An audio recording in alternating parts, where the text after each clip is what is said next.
Medical కాలేజీలు వీటిని పెట్టడం ద్వారా లేదా వైద్య టీచింగ్ హాస్పిటల్స్ ఇచ్చేశాక నువ్వు ఈరోజు మళ్ళీ పక్కకు పోవడం అంటే ఖచ్చితంగా ఇది పెద్ద కుంభకోణం. మామూలు ఇది కాదు.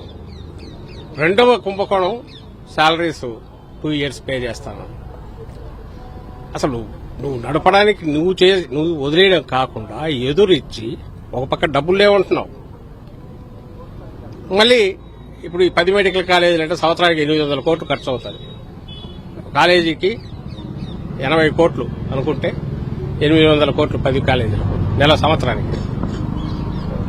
మరి 2 ఏళ్లకు నువ్వు ఇచ్చేది ఎంత? 1600 కోట్లు. మరి కాలేజీలు పూర్తి కావా?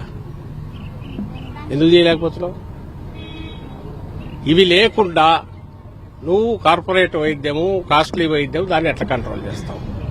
ఈరోజు ఒక ట్రీట్మెంట్ కొత్తది వచ్చిందంటే అది 1 లక్షనా, 5 లక్షలా, 10 లక్షలా నాకు తెలియదు.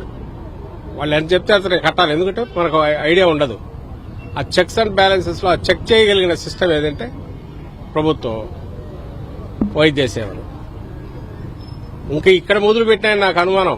ప్రైమరీ హెల్త్ కేర్ పోతాడు, ఆల్రెడీ పోతున్నాడు. ఇంతకుముందు మెడాలో గిడాలో ఏదో పెట్టేసి ఒక్కొక్క సర్వీసెస్ అని చెప్పి హెల్త్ రిలేటెడ్ వైద్య సేవలన్నిటికీ ఛార్జీలు వసూలు చేశాడు. అయితే ఇప్పుడు కూడా మళ్ళీ పెట్టాడో పెడుతున్నాడో మనకు తెలియదు. వస్తాయి, అవి వస్తాయి. పిహెచ్సి కూడా వీటికి అటాచ్డ్ అని చెప్తాడు. అంటే ఎంటైర్ వైద్యం దీనికి సంబంధించినంత వరకు ప్రైవేట్ చేతులేకపోతుంది. మన ఎకానమీలో ప్రైవేట్ ఉండడం అనేది, వాళ్ళు బిజినెస్ చేసుకోవడం అనేది అది part of our market economy. India accept చేసింది, దాన్ని ఎవరు కాదనట్లా. బట్ లాభం లేకుండా రారు అని తెలిసి వాళ్లకు నువ్వు లాభం ఇచ్చి నువ్వు ఎక్కడెక్కడో 1000 కోట్లు ఇంకో చోట కుమ్మరిస్తా. ఇక్కడ అవసరమైన దీనికి మీ రిమైనింగ్ అవసరమైన 1000, 2000, 3000 కోట్లు అది కూడా ఒకసారి కాదు 5-6 ఏళ్లలో ఖర్చు పెట్టిన దానిలో పెట్టలేదంటే చంద్రబాబు నాయుడు గారు రాష్ట్రానికి ద్రోహం చేస్తున్నాడు. రాష్ట్రానికి, రాష్ట్ర ప్రజలకు తీరని ద్రోహం చేస్తున్నారు. ఆయన సేవలు చేస్తాడు లేదు, సేవలు చేయనక్కర్లా. ద్రోహం చేయడం మాత్రం మహాపాపం.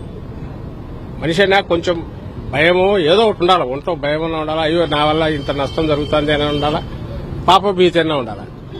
ఈ రెండు ఆయనకున్నట్లేవు. అందుకోసం ఈ రోజుకి బుకాయిస్తున్నాడు. దీన్ని వ్యతిరేకిస్తూ జగన్మోహన్ రెడ్డి గారి పిలుపు మేరకు రాష్ట్రంలో ఈ అక్టోబర్లో మొదలుపెట్టి ఈ 2 నెలల కాలంలో